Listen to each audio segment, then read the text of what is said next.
Hola, bienvenidos a un nuevo video del canal de Viaje por el Mundo. Hoy les estaremos hablando sobre la Revolución Mexicana. Espero les guste el video. Comencemos. La defensa de la Constitución. Tras la caída y el asesinato de Madero, el general Victoriano Huerta ocupó la presidencia, mientras Venustiano Carranza heredó del constitucionalismo de Madero. En 1914, Huerta fue derrotado y las tropas de Villa y Zapata ocuparon la capital. En 1916 se le unieron en Querétaro una asamblea constituyente que promulgó en 1917 una nueva constitución. Esta creaba un marco jurídico para las reformas. Invocaba el principio de la nacionalización de las riquezas del subsuelo. Reconocían los derechos sociales y la protección de los trabajadores. Y promovía una reforma agraria. Los movimientos revolucionarios. Durante la dictadura huertista, que duró 1 año y 5 meses, se destacaron dos facciones revolucionarias, claramente definidas tanto por sus orígenes sociales como por sus demandas. Unas de ellas eran el carrancismo y la otra integrada por los seguidores de Villa y Zapata, las que fueron llamadas villanismo y zapatismo.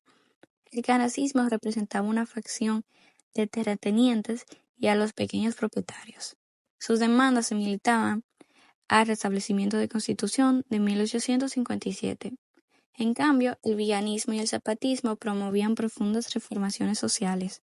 El villanismo agrupaba a campesinos, obreros, rancheros, desempleados y miembros de la clase media. El zapatismo era un movimiento de campesinos sin tierras. El triunfo del constitucionalismo y la Convención de Aguas Calientes. Varios sectores de la sociedad mexicana se opusieron al gobierno de Huerta, al que consideraban ilegítimo.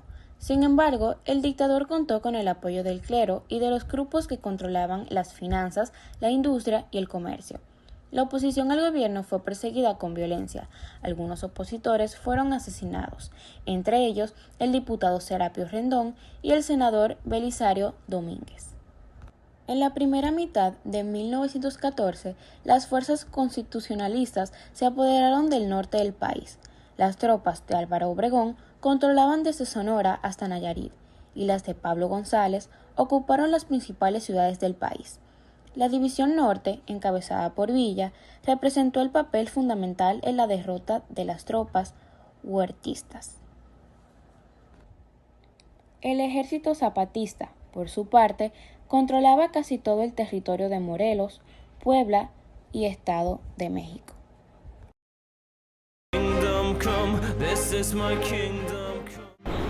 A pesar de la derrota definitiva de Huerta, la lucha armada no terminó. Entre las facciones triunfantes surgieron profundas diferencias.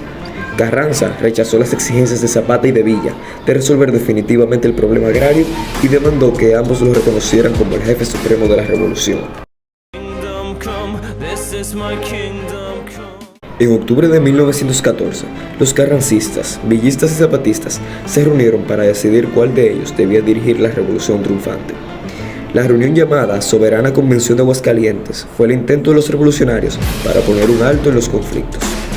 Tuvo lugar en Morelos y comenzó su trabajo el 10 de octubre de ese año, con la participación de los miembros de las tres facciones. Algunos de ellos fueron Antonio Villarreal, Eulalio Gutiérrez, José Isabel Robles, Felipe Ángeles, Álvaro Obregón, José Vasconcelos, Miguel Alessio Robles, entre otros.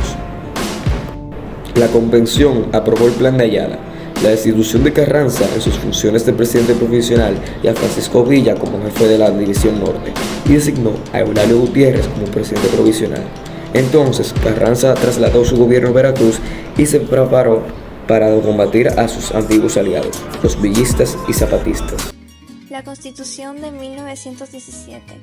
El 1 de mayo, Venustiano Carranza rindió protesta como presidente constitucional de la República Mexicana para el periodo de 1917 a 1920.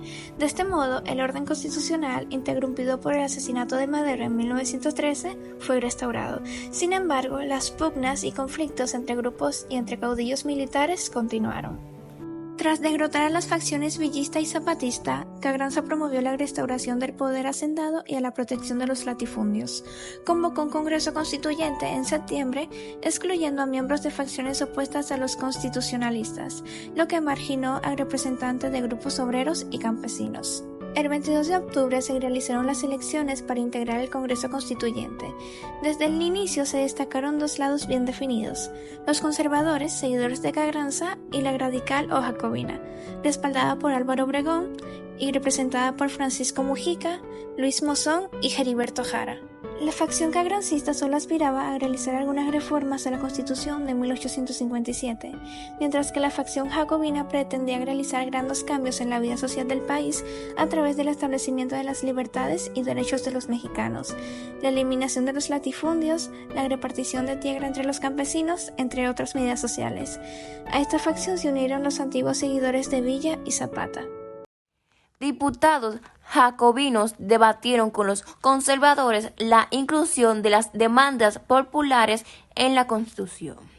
Y a pesar de la posición de los conservadores, el 5 de febrero de 1917 fue promulgada la nueva Constitución, cuyos artículos más sobresalientes fueron: Artículo 27. Reglamenta la propiedad original de la nación sobre las tierras, agua y el subsuelo.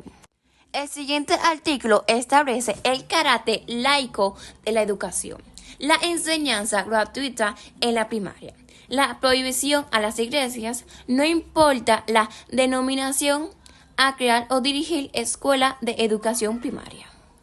El siguiente implanta la jornada de 8 horas de trabajo, el salario mínimo y el reparto de utilidades de la empresa, así como el derecho a huelgas. El siguiente decreta la separación del Estado y de las iglesias. La tendencia nacionalista de la Revolución Mexicana produjo inquietud entre los inversionistas y empresarios extranjeros, ya que la consideraban un peligro para su negocio. Por este motivo, el gobierno de los Estados Unidos comenzó a aplicar una política agresiva contra los grupos que impulsaban los cambios revolucionarios. Las intervenciones estadounidenses en los asuntos internos de México empezaron desde los primeros tiempos del movimiento revolucionario. Tal es el caso de Henry Lane Wilson, quien dirigió el derrocamiento y asesinato de Madero. Como las fuerzas huertistas abandonaron el pueblo sin luchar, el pueblo y los alumnos de la Escuela Naval organizaron la defensa del puerto. En todo el país surgieron grupos de protesta contra la invasión. Carranza acusó al gobierno de los Estados Unidos de agresor y de violar la soberanía de México, y pidió el cese de la intervención. La ocupación continuó por varios meses, aunque Huerta ya había sido expulsado de la presidencia. 1916. En marzo de 1916, Pancho Villa y sus hombres atacaron la población de Columbus, Nuevo México, con el propósito de crear problemas y castigar a los invasores por la matanza de los trabajadores cometidos en la frontera.